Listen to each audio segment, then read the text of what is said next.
5월 31일부터 우리가 스님이 어디 갔다 왔습니까?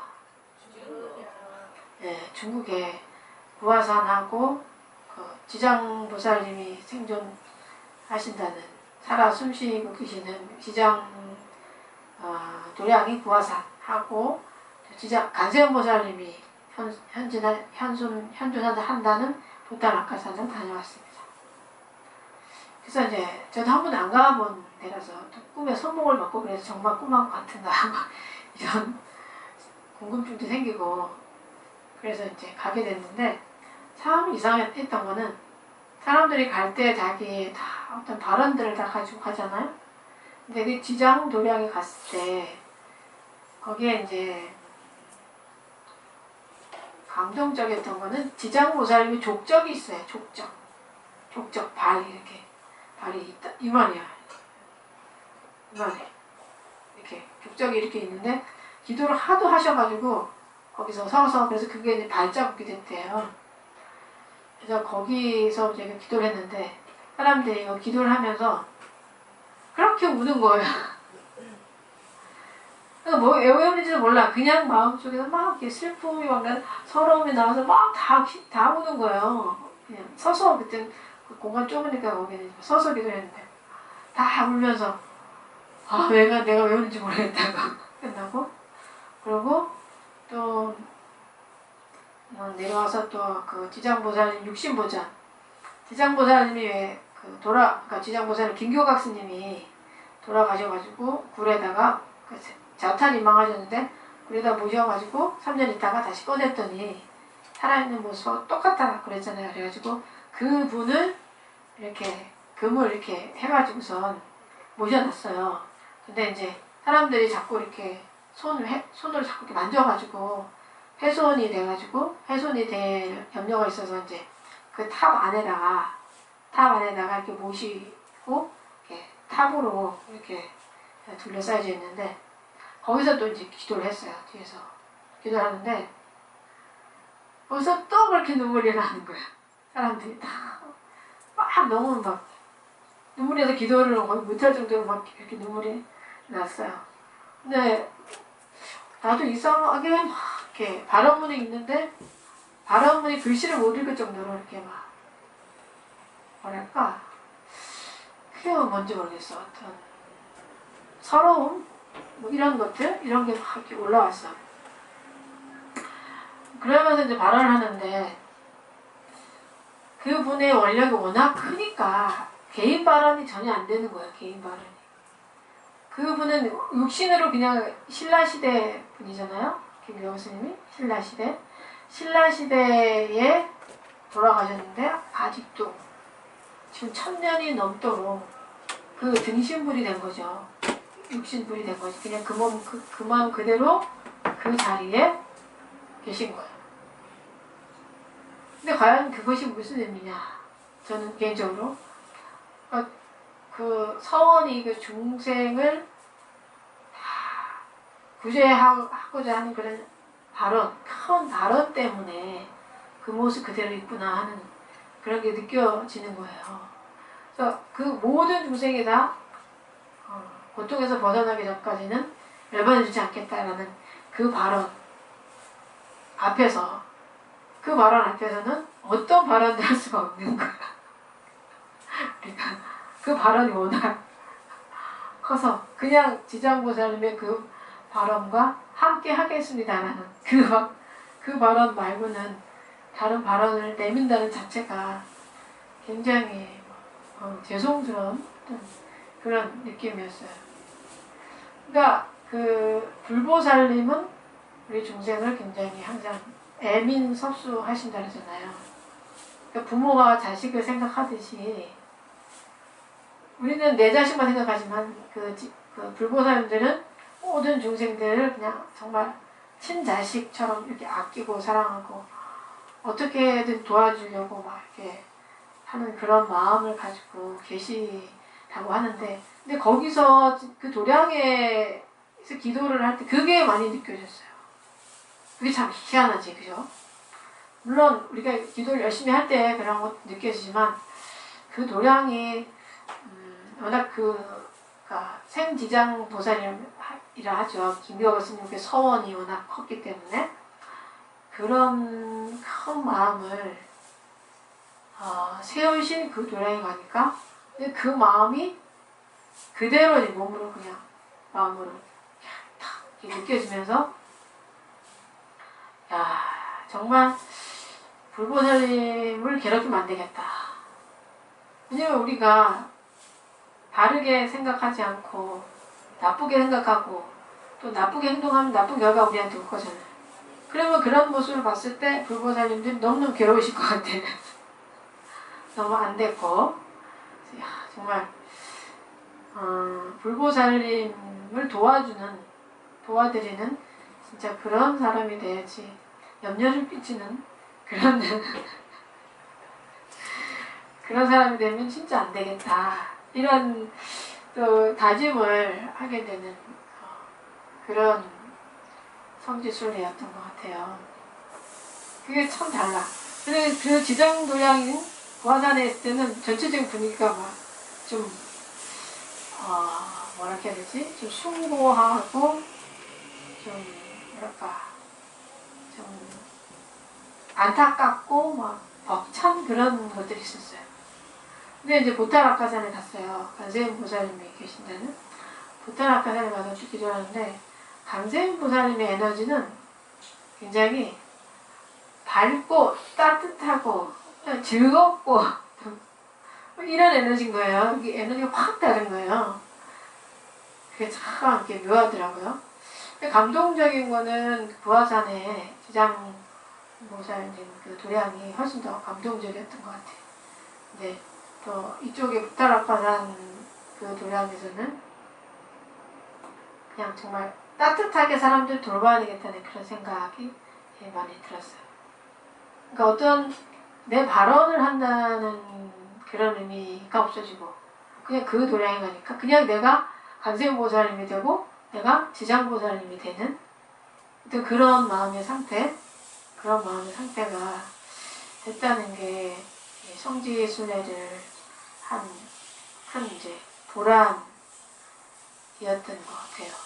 그래서 여러분들도 나중에 이제 기회가 되시면은 한 번씩 이제 꼭 가시면은 좋겠어요. 근데 너무 신기하게도 제가 꿈에 봤던 그 산 모습이 너무 똑같은 거예요. 그리고 우리가 또 기도를 하고 딱 나오는데 제가 그 꿈꾼 그 장소에 갑자기 스님들이 막 한 몇백 명이 한 500명 정도? 그 정도의 스님들이 쫙 나오더니 이렇게 정근을 하시는 거야. 아미타 정근을 한참 동안 이렇게 하시고 그 다음에 들어가시는 거야. 근데 그게 제가 꿈에 본 그런 광경이거든요. 스님들이 계속 끊임없이 막 나오시고 나를 보고 막 반갑게 막 이렇게 하시고 그러는데 그 스님들이 가시면서 한 500명 정도 되셨던 것 같아요. 스님들이 막 지나가면서 나를 이렇게 보시고 웃으시면서 가시는 거예요. 그러면서 나무 아미타불 염송을 이렇게 한 20분 정도 쭉 하시고 그런 모습을 제가 보면서 저는 이제 그런 스님을 보면서 그런 생각했죠. 그 많은 스님들이 지금 현재 이제 중국이 불교를 거의 국교식으로 하려고 하고 있어요. 종교가 원래 없는데 사회주의라서 없는데 그러니까 중국을 이렇게 하나로 정신을 하나로 이렇게 합칠 종교는 불교가 가장 적당하다. 그래가지고 그 불교를 막 융성하고 있어요. 그래서 그 정부에서 이렇게 사찰을 이렇게 짓고 있어요. 그 종교국이 정부 소속이거든. 그럼 종교국에서 사찰을 전폭적으로 막 이렇게 짓고 스님들을 막 양성을 막 해내고 그래가지고 스님들이 굉장히 많아지고 있는 또 사원들도 굉장히 많아지고 있는 지금 그런 상황이에요. 그러니까 이제 물론 사회주의지만 이제 그 수정 사회주의가 된 거죠. 그리고 이제 개방 정책을 하면서 이제 많이 이제 바뀌었는데 제가 2001년에 중국 갔었거든요. 근데 지금 한 15년이 14년 전이지. 너무너무 바뀌었어요. 그리고 우리 한국보다 더 잘 살아요. 시골도 우리 보통 시골보다 더 잘 돼 있어요. 깨끗하고 막 이런 건물도 그렇고. 그래서 막 정말 중국의 힘을 느끼는 그런 시간이었으면서도 또 그런 스님들이 정말 수행을 좀 잘해서 불교를 널리 좀 제대로 전파하는 사람이 됐으면 좋겠다는 그런 바람도 하게 됐어요. 그래서 제가 그 꿈을 꾸고 나서 이제 성지순례를 기획해서 간 거잖아. 그래서 내가 과연 가서 나는 뭘 얻어올 것인가? 내가 뭘 얻어올 것인가를 항상 퀴션 마크 했어요. 꿈에 성공을 했기 때문에. 근데 또 거기서 희한하게도 어떤 사람이 그 중국 사람인데 갑자기 저한테 와가지고 딱 이러는 거야. 스님의 사고가 너무 좋으셔가지고 자기가 너무 얘를 표하고 싶다고 하면서 발밑 발에다가 와서 막 이렇게 절을 하는 거예요. 어떤 중국 여인이 발에다가 절을 막 하면서 나한테 명함을 좀 달라고. 명함을 안 가져가가지고 명함을 못 줘. 그래서 그랬더니 내가 명함을 안 가져왔다니까. 자기도 명함을 안 가져왔대. 그래서 막 전화번호를 막 줘가지고 자기 거기 꼭 오라고 막 이렇게 하는데. 근데 너무 좀 꿈속에서는 분명히 스님이었는데 왜 거기서는 갑자기 그 중국 여인이 나타나가지고 하얀 옷을 입은 그런 여인이 나타나가지고 그렇게 막 하는 거예요. 자기네 집에 꼭 오시라고 막 좀 희한한 경험이었어요. 그거는. 그리고 막 사진을 막 찍고 이리 찍고 저리 찍고 막 하고 막 같이 찍고 하고서 이제 헤어졌는데 그 아까 이렇게 나오면서 이쪽으로 우연히 가고 싶어가지고 갔더니 그 스님들이 한 500명 정도 되는 스님들이 쫙 나오면서 이제 막 아미타 정근을 막 이렇게 하셨잖아요. 그래서 제가 거기서 너무 좀 감동이었어요. 그 꿈에서 본 거랑 너무 비슷하고 막 그래서 합장하고 같이 이제 정근을 했는데 그 보살님이 어디서 또 나타나가지고 이렇게 봉투를 탁 가져와가지고 이렇게 탁 공양 이렇게 올리는 거예요. 공양 탁 이렇게 올리고 막 합장하고 가는 거예요. 그래서 참 묘하다. 이게 무슨 의미인가 이런 생각을 했는데 그런 거예요. 제가 이번 성지순례에서 더 마음 깊이 알게 된 것은 우리가 지장보살, 간세음보살을 바깥에서 많이 찾잖아요. 하지만 실제로 간세음보살, 지장보살님은 내 속에 있고 내가 곧 지장보살님이고 간세음보살입니다. 누구든지 다 그렇게 될 수 있다. 내가 간세음보살님의 원력을 마음에 갖고 실천하고 또 지장보살님의 원력을 가지고 실천하면 그게 바로 간세음보살님과 지장보살님의 화연이다. 그 생각을 옛날에는 머리로 했는데 이번에는 이제 정말 가슴 깊이 이렇게 정말 깊게 느껴지는 그런 시간 됐다는 거. 그게 굉장히 소득이었던 것 같아요. 그래서 여러분들도 우리가 너무 이렇게 구복이죠, 구복. 구복을 해서, 기복을 해서 부처님 전에 맨날 뭐 달라고 하는 그런 기도를 해서 조금 이제 업그레이드 해서 제가 간세음 보살님처럼 그렇게 하겠습니다. 뭐, 이게 항상 못하더라도 최소한 우리 가족한테라도, 그죠? 우리 가족한테라도 내가 간세음 보살님처럼 하겠습니다. 뭐 친구들한테, 부모님한테 정말 간세음 보살님처럼 하겠습니다. 라는 그런 발언을 자꾸 여러분들이 심을 때, 그러니까 인스턴트 간세음 보살이 될 수가 있고 인스턴트 지장 보살을 낼 수가 있는 거예요. 그러다 보면 인스턴트 지장 보살, 인스턴트 간세음 보살님이 지속되다 보면은 그게 점점 길어지면서 진짜 유기농이야. 진짜 유기농 관세음보살님이 지장보살님이 될 수 있다는 거, 예. 그거를 여러분들이 깊게 좀 생각을 하시면 세상에 일어나는 뭐 어떤 일들도 그렇게 힘들게 안 느껴질 거예요. 나의 고통이 뭐 이렇게 다른 사람의 고통에 비하면 아무것도 아니다. 이렇게 생각을 하는 게 사실. 그게 너무너무 힘들어요. 힘들죠. 네. 그 생각이 바꾼다는 거. 내 고통이 제일 큰 고통인데. 그렇죠. 내 고통이 제일 커요. 그건 사실이에요. 그런데 또 그럼에도 불구하고 나보다 더 고통받는 사람이 있다는 거를 좀 생각하고 그 사람들을 위해서 기도할 때 그 고통이 점점점 작아져요. 신기한 거는. 네. 그리고 우리가 또 알아야 되는 게 뭐냐. 불교 그러니까 불교 수행의 핵심이 뭐냐면 있는 모습 그대로 보기예요. 있는 모습 그대로 보기. 있는 모습 그대로 보기. 사실은 내가 나의 있는 모습 그대로 봐야 돼요. 근데 우리는 내 모습, 있는 모습 그대로 못 보는 경향이 많죠. 있는 모습 그대로 보라는 거 사실은 내가 부처인 걸 보는 게 있는 모습 그대로 보는 거예요. 실제로는. 네. 그리고 우리가 삶 속에서 생기는 그런 고통들, 그런 것도 있는 모습 그대로 봐야 돼요. 그러니까, 내가 지금 고통이 왔구나. 고통스러워 하는구나. 그 모습 그대로를 또 볼 줄 알아야 돼요. 나한테 고통이 있구나를 알아야 고통이 사라져.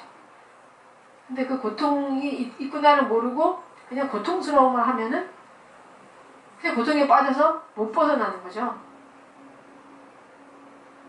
이번에 제가 그 조계사 청년회 참선부 이제 법회를 진행하러 갔는데 요즘 청년들이 참선에 관심이 참 많아요. 지난번 봤을 때 한 20명 왔는데 이번에는 거의 한 40명 넘는 청년들이 왔는데 청년들 어떤 질문을 해서 제가 그 질문에 대한 대답을 하면서 자신을 아름답게 해야 된다. 이런 말을 했어요. 우리는 살면서 내 자신을 아름답게 해야 된다. 그럼 어떻게 하면 아름다운 것인가? 내 자신을 아름답게 한다는 게 과연 어떤 것인가? 그래서 내가 질문했는데. 그래서 이제 제가 친구들한테 이제 질문을 이렇게 했더니 그 친구들이 각각 이렇게 대답을 이렇게 했어요. 그러고 나서 어떤 애가 나한테 이런 질문을 하는 거야. 그럼 스님은 본인이 어떨 때 아름답다고 생각하세요? 그래서 제가 난데 이런 거꾸로 질문하는 사람 처음 봤다. 이렇게 했는데 제가 그랬어요. 나는 내 자신이 가장 행복할 때가 언제냐 하면은 내가 자선을 해서 내 마음이 아주 고요하고 맑을 때 그때 나는 내가 가장 행복하고 그때가 나는 아름답다. 내 자신을 헤어내는 모습. 항상 마음이 이제 고요하고 깨끗한 사람이 될 수가 있다는 거죠. 그러니까 자신을 나를 아름답게 한다는 것과 사람들은 뭐 이렇게 얼굴에 막 겉모습을 치장하고 이런 거라던가 아니면 뭔가를 모든 것을 다 그러니까 소유했다고 생각하는 경우가 많거든요. 본인이 모든 걸 소유했을 때 돈을 충분히 가졌을 때 물질적으로 충분히 가졌을 때 그런 모습을 아름답다고 보는 경우가 많아요. 요즘 사람들이. 그래서 그걸 위해서 살고 있거든. 돈을 더 벌기 위해서 또 더 지위를 갖기 위해서 뭔가를 소유하기 위해서 그랬을 때 내 모습이 아름답다고 보는 경우가 굉장히 많다는 거예요. 근데 그 진정한 아름다움이라는 것은 그렇죠. 탐진치가 전혀 없는 그런 맑고 고요하면서도 또 맑고 고요하면 하면 안 되고 거기에 그 관세음 보살님과 지장 보살님의 원리와 따뜻함이 함께 있어야지만 된다는 거죠. 그런 모습이야말로 누구나가 봤을 때 아름다운 모습이라는 거죠. 그걸 완성한 상태도 아름답지만 그런 모습으로 그러니까 이렇게 노력하는 그런 자세나 그런 태도 그런 그 진행형이 더 아름답지 않을까라는 생각이 갑자기. 그렇죠. 응. 노력하는. 네, 그 노력하는 모습이 더 사실은 아름답게 보여요. 완성된 사람들이 완성된 사람들은 보면 이렇게 그냥 좋겠다 부러움이 되잖아. 근데 사실 삶 속에서 그렇게 하려고 많이 노력하는 사람들을 보면은 가슴이 울리죠. 가슴이 찡하고 울리면서 정말 아름답다라는 그런 생각을 더 하게 되는 것 같아요. 그래서 여러분들이 삶 속에서 이제 있는 모습 그대로 보는 걸 좀 연습을 많이 하면 좋겠어요.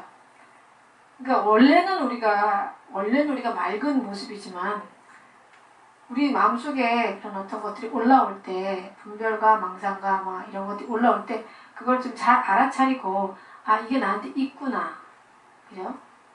이걸 있구나 하고 알아차리는 거. 슬픔이 있구나, 고통이 있구나, 이런 거를 이렇게 알아차리는 동시에 그것이 고요한 마음, 탐진치가 없는 그런 고요한 마음으로 이제 갈 수가 있다는 거죠.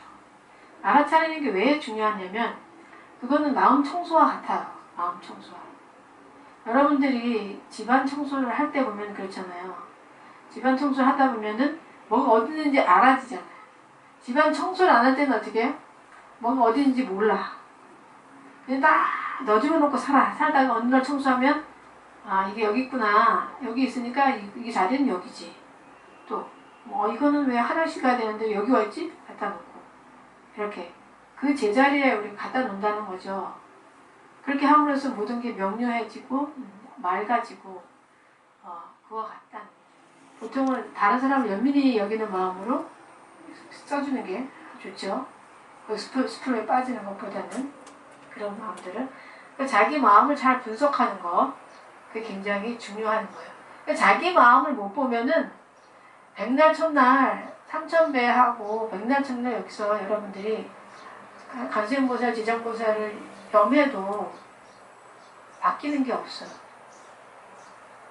물론 열심히 수행하다 기도하다 보면 가피를 받을 수 있지만 본인이 바뀌지는 않아요. 잘. 근데 내 마음을 알아차리는 거 그게 가장 중요하다는 거예요. 10년, 20년 절에 다녀도 내 마음 상태를 알아차리지 못하면 그 수행에는 진척이 잘 없어요. 그러니까 내 마음 그 상태의 그 모습 그대로를 볼 줄 알아야 된다는 거예요.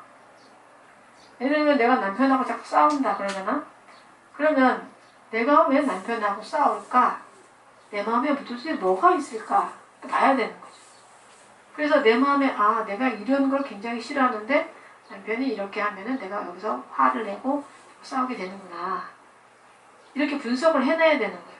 근데 그걸 분석해내지 않으면은 그냥 맨날 평생 싸우는 거죠. 평생 싸우고 또 평생 괴롭고 평생 지옥에 살다가 그냥 끝나는 그런 삶이 된다는 거죠. 그래서 그것이 바로 이제 그런 걸 해결할 수 있는 게 내 마음에 뭐가 있는가를 분명히 이렇게 봐야지 그거를 할 수 있다는 거예요. 그러니까 착각하지 말고 나는 이렇지 않아. 대부분이 그렇잖아요. 그죠? 나는 그런 사람이 아니야. 근데 그런 사람이면서 이런 게 또 있다는 것. 근본적으로는 우리가 원래 맑은 사람이지만 지금 그 중생의 업에 의해서 나오는 어떤 업장들 이런 것들이 이렇게 나오게 봐야 그 다음에 이것을 어떻게 해결해야 되는지 그 다음에 방법이 나온다는 거죠. 그러니까 내 속에 뭔가 떠오르는데 그걸 항상 이렇게 보는 습관 그것을 길러야 돼요. 그게 바로 있는 모습 그대로 보는 거죠. 내가 지금 뭐가 나타났지? 그러면 내가 뭐가 있구나. 있는 모습 그대로 보고 상대의 마음도 마찬가지고 그렇게 해야지만 이게 해결점이 있고 수행의 발전이 있지 그냥 대충 이렇게 커버해가지고 살면은 그렇게 큰 발전이 없다는 거예요. 근데 그러면서도 가장 중요한 거는 항상 믿어야 되는 게 원래 내 마음은 고요하다. 원래 내 마음은 지혜롭다. 원래 내 마음은 무한한 능력을 가지고 있다. 이거에 대한 확신을 갖고 그 표면에 나타난 그 나의 업에 의해서 나타난 어떤 그런 작용들 이런 것들을 명확히 봐야 되고 그걸 보면 내가 주변에 어떻게 영향을 미치고 있는가를 볼 수가 있어요. 네. 그래서 여러분들이 이 초하루가 법회에 와서 좀 항상 그걸 명심을 항상 하셨으면은 좋겠어요. 불교의 핵심은 있는 모습 그대로 보는 거다. 있는 모습 그대로 본다는 거. 그러니까 어떤 데서든지 있는 모습 그대로 봐야 돼요. 내 마음도 솔직해야 되는 거예요. 그래서 수행을 한 사람들은요 솔직해질 수밖에 없어요. 한 거는 뭐 그건 안 찾아도 돼요. 문제가 없으니까. 근데 혹시 나의 어떤 성격 때문에 식구들이 힘들어하는가, 나의 어떤 단점 때문에 식구들이 힘들어하는가, 이거를 좀 찾아보시고 내가 이렇게 식구들이 힘들게 하고 있구나를 알아차린다면 그 식구들이 엄마 왜 그래? 그랬을 때 미안해. 아니 남편 아니 당신 왜 그래? 그랬을 때 죄송해요. 제가 많이 모자라서 아직 수행을 좀 더 해야 되겠어요.